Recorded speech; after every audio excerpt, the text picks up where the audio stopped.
Omeprazole. Omeprazole is a proton pump inhibitor. इसको हम कहते हैं this is PPI, proton pump inhibitor, and it is used in the treatment of GIT ulcers. अब ये GIT ulcer को किस तरह ट्रीट करेगा? जो पैराइटल सेल होता है उसके अंदर पंप होता है, that is called proton pump, और ये क्या करेगा? प्रोटॉन्स को बाहर की तरफ फेंकेगा, विच इज हाइड्रोजन आयन। इस हाइड्रोजन के साथ क्लोराइड कंबाइन करेगा और देन HCl बनेगा। तो अगर हम इस प्रोटॉन पंप को ही इनहिबिट कर दे, which is omeprazole proton pump inhibitor, तो उसकी वजह से हाइड्रोजन आयन नहीं आएगा और HCl भी नहीं बनेगा, और HCl हाइड्रोक्लोरिक एसिड नहीं बनेगा तो गैस्ट्रिक अल्सर्स भी नहीं बनेंगे। अब ये ओमेप्राजोल काम किस तरह करता है? It binds irreversibly to the proton pump in the gastric parietal cells to inhibit the hydrogen ion transport. Omeprazole is a prodrug, बाद में कन्वर्ट होगा और जो एसिडिक कंडीशन होगी पैराइटल सेल्स में वो कन्वर्ट करेंगे ड्रग को into the active form, and the action is mainly the inhibition of gastric acid secretion. तो अगर हम जीआईटी के अल्सर्स की बात करें कि जीआईटी के अल्सर्स किस तरह हो सकते हैं, तो जो पैराइटल सेल्स हैं स्टमक के, वो क्या कराएंगे? HCl की प्रोडक्शन करवाएंगे। उस HCl की वजह से क्या होगा? म्यूकोजा की इरोजन होगी, जिसको हम कहेंगे अल्सरेशन। अभी जो पैराइटल सेल है इसके ऊपर डिफरेंट रिसेप्टर्स हो सकते हैं। गैस्ट्रिन हो सकता है, इसके ऊपर हिस्टामिन रिसेप्टर्स हो सकते हैं, इसके ऊपर मस्कुरेनिक रिसेप्टर्स हो सकते हैं जो कि एसिटाइलकोलिन से स्टिमुलेट होंगे। इसके अलावा इसके ऊपर प्रोस्टाग्लैंडिन्स के भी रिसेप्टर्स हो सकते हैं, लेकिन ये जो प्रोस्टाग्लैंडिन के रिसेप्टर्स हैं दे आर बेनिफिशियल, ये अल्सरेशन नहीं करवाते, ये अल्सरेशन को रोकते हैं। तो डिफरेंट वेज हो सकते हैं। फॉर एग्जांपल H पाइलोराई की इन्फेक्शन हुई, वो H पाइलोराई क्या कराएगा? गैस्ट्रिन की प्रोडक्शन करवाएगा। अब ये गैस्ट्रिन क्या कराएगा? एक तो इस गैस्ट्रिन रिसेप्टर को एक्टिवेट करवाएगा, दूसरा ये गैस्ट्रिन क्या कराएगा? मास्ट सेल्स या फिर मास्ट लाइक सेल्स को एक्टिवेट कराएगा। ये मास्ट सेल्स क्या करेंगे? ये हिस्टामीन रिलीज करेंगे। ये हिस्टामीन जो होगी हिस्टामीन रिसेप्टर्स को एक्टिवेट करेगी। अब गैस्ट्रिन के रिसेप्टर्स एक्टिवेट हो गए हैं या फिर हिस्टामीन के रिसेप्टर्स एक्टिवेट हो गए हैं, या फिर कोई हमारे पास वेगस नर्व की स्टिमुलेशन आई है जिसने क्या किया? एसिटाइलकोलिन रिलीज कराया। एसिटाइलकोलिन ने क्या किया? मस्कुरेनिक रिसेप्टर्स को एक्टिवेट किया। For example in stress conditions, जिसे हम स्ट्रेस अल्सर कहें, तो गैस्ट्रिन, हिस्टामीन और मस्कुरेनिक रिसेप्टर जब एक्टिवेट होंगे तो इसकी वजह से क्या होगा? दूसरी साइड के ऊपर प्रोटॉन पंप होगा। ये प्रोटॉन पंप क्या करेगा? ये एक्टिवेट हो जाएगा, ये हाइड्रोजन जो है ये बाहर की तरफ फेंकेगा और at the cost of potassium, और पोटाशियम जो है वो अंदर इंपोर्ट हो जाएगा। अब ये पोटाशियम क्या करेगा? ये एक को ट्रांसपोर्टर के थ्रू वापस बाहर चला जाएगा। सो को ट्रांसपोर्टर के थ्रू पोटाशियम जो है वो बाहर चला गया, और किसके साथ बाहर गया? विद क्लोरीन, ठीक है, क्लोराइड आयन के साथ। और ये क्या है? ये एक को ट्रांसपोर्टर है, जिसकी वजह से क्या हुआ है कि हाइड्रोजन, क्लोराइड और पोटाशियम की कॉन्सेंट्रेशन बढ़ गई है। अब ये H और Cl मिलेंगे और ये HCl बनाएंगे, और ये क्या कराएगा? म्यूकोजा की डैमेज करवाएगा, और इस डैमेज की वजह से जो होगा वो अल्सरेशन होगी। अब डिफरेंट ड्रग्स जो है वो डिफरेंट स्टेप्स के ऊपर हम यूज़ कर सकते हैं। फॉर एग्जांपल इस H पाइलोराई को ट्रीट करने के लिए हम ट्रिपल थेरेपी यूज़ कर सकते हैं। फॉर एग्जांपल उसमें मेट्रोनाइडाजोल होगा, क्लेरिथोमाइसिन होगा और उसके साथ एमॉक्सिसिलिन होगा। This is called triple therapy, और ये H पाइलोराई को इरेडिकेट करेगी। इसके अलावा जो हिस्टामिन रिसेप्टर्स हैं इसको हम ब्लॉक कर सकते हैं। किस तरह? H2 ब्लॉकर्स के थ्रू, जो कि साइमेटिडीन, फेमोटिडीन, राइनाइटिडीन वगैरह हो सकते हैं। इसके अलावा और किस तरह हम अल्सरेशन को रोक सकते हैं? अब ये जो HCl बना है इसको हम काउंटर कर सकते हैं। किस तरह काउंटर कर सकते हैं? कोई वीक बेस देकर, फॉर एग्जांपल एल्यूमिनियम हाइड्रोक्साइड देकर, ठीक है, जो कि न्यूट्रलाइज कर देगा HCl को और प्रोस्टाग्लैंडिन की सिंथेसिस को इंक्रीज करेगा। उसके अलावा जो म्यूकोजा डैमेज हो गई है इसको भी हम ट्रीट कर सकते हैं। किस तरह ट्रीट कर सकते हैं? बिस्मथ कंपाउंड्स देकर ट्रीट कर सकते हैं। ये बिस्मथ कंपाउंड्स क्या करेंगी? ये एंटीबैक्टीरियल है, म्यूकोजा की प्रोटेक्शन करेंगे, म्यूकस की प्रोडक्शन बढ़ाएंगे, बाइकार्बोनेट्स को इंक्रीज करेंगे और इसके साथ साथ प्रोस्टाग्लैंडिन्स की सिंथेसिस भी इंक्रीज करेंगे। इसके अलावा म्यूकोजा को हम और भी एक तरीके से ट्रीट कर सकते हैं। वो किस तरह कर सकते हैं? सुक्रालफेट देकर। अब ये सुक्रालफेट क्या है? It is a paste on ulcer base. जहाँ पर अल्सर की बेस होगी वहाँ पर ये चिपक जाएगा और क्या करेगा? प्रोटेक्टिव बैरियर बनाएगा।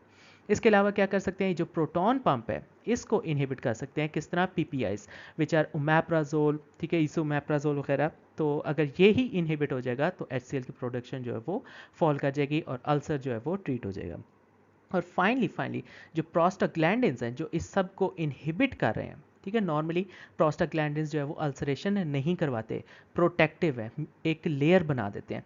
तो इस प्रोस्टाग्लैंडिन को अगर हम सपोर्ट करें विद द हेल्प ऑफ मीजोप्रोस्टोल, जो कि क्या करेगा, प्रोस्टाग्लैंडिन रिसेप्टर्स को एक्टिवेट करेगा। किस तरह एक्टिवेट करेगा, EP3 सब टाइप के ऊपर बाइंड करेगा, ठीक है, और क्या करेगा, प्रोस्टाग्लैंडिन की प्रोडक्शन जो है वो इंक्रीज कराएगा, बाइकार्बोनेट की प्रोडक्शन जो है इंक्रीज कराएगा, और म्यूकस की प्रोडक्शन इंक्रीज कराएगा, और इस तरह ये मीजोप्रोस्टोल जो है वो अल्सरेशन को प्रिवेंट कर सकता है। हाँ, अगर हम NSAID दे दें, non steroidal anti inflammatory drug, जिस तरह इब्रूप्रोफेन, एस्प्रिन वगैरह, तो ये क्या करेंगी, इस प्रोस्टाग्लैंडिन को जाकर ब्लॉक करेंगी, प्रोस्टाग्लैंडिन की सिंथेसिस को NSAIDs जो है वो ब्लॉक करती हैं, जिसकी वजह से क्या होगा, साइक्लोऑक्सीजनेस पाथवे जो है वो सारा बंद हो जाएगा, प्रोस्टाग्लैंडिन्स जो है फॉल कर जाएंगे, और उसकी वजह से अल्सरेशन हो जाएगी। So NSAIDs are going to cause ulceration, while prostaglandins analogs, for example misoprostol, they are going to treat the ulcers.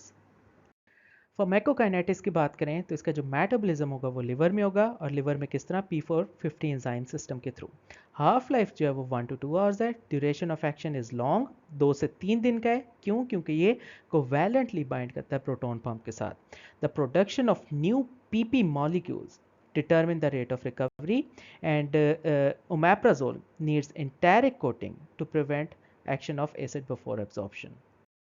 Clinical use PPI या ओमेप्राजोल का क्या हो सकता है, डुओडेनल अल्सर, पेप्टिक अल्सर को ट्रीट करने के लिए, गर्ड की ट्रीटमेंट, जुलिंगर एलिसन जिसे हम कहें ZE सिंड्रोम, जिसमें गैस्ट्रिन की प्रोडक्शन जो है वो इंक्रीज कर जाती है, H pylori dependent ulcer, triple therapy का ये कंपोनेंट है H पाइलोराई डिपेंडेंट अल्सर्स में। उसके अलावा NSAIDs दे देकर जो अल्सर्स हो जाते हैं, NSAID एसोसिएटेड अल्सर्स, उनकी ट्रीटमेंट में, और PPIs जो है वो histamine antagonist से ज़्यादा effective है, so they are more effective than H2 blockers, and these PPIs are called the gold standard for the GI ulcers. Toxicity या साइड इफेक्ट ओमेप्राजोल की क्या हो सकता है, जनरली ये सेफ है, इतनी ज़्यादा कोई टॉक्सिसिटी नहीं है, लेकिन headache, abdominal pain, diarrhoea, nausea वगैरह हो सकते हैं। और अगर लॉन्ग टर्म का इसका यूज़ किया तो उसकी वजह से क्या होगा, हाइपर गैस्ट्रिनीमिया होगा, और हाइपर गैस्ट्रिनीमिया की वजह से क्या हो सकता है, गैस्ट्रिक कार्सिनोइड ट्यूमर्स हो सकते हैं। Okay, finally we have drugs which we can use in GI ulcers. सबसे पहले इसमें एंटासिड्स आएंगे। एंटासिड्स में magnesium hydroxide, aluminium hydroxide, calcium carbonate and sodium carbonate आ सकते हैं। उसके अलावा H2 ब्लॉकर्स हैं, हिस्टामिन ब्लॉकर्स, जैसे कि साइमेटिडीन, राइनेटिडीन, फेमोटिडीन एंड नाइजैटिडीन। उसके अलावा कुछ PPIs है जिन्हें हम कहते हैं drug of choices, proton pump inhibitors, omeprazole, esomeprazole, dexlansoprazole, pantoprazole and trabeprazole. Then we finally have aluminium sucrose sulfate. अब ये aluminium sucrose sulfate क्या है? This is sucralfate, or we can say mucosal protective agent.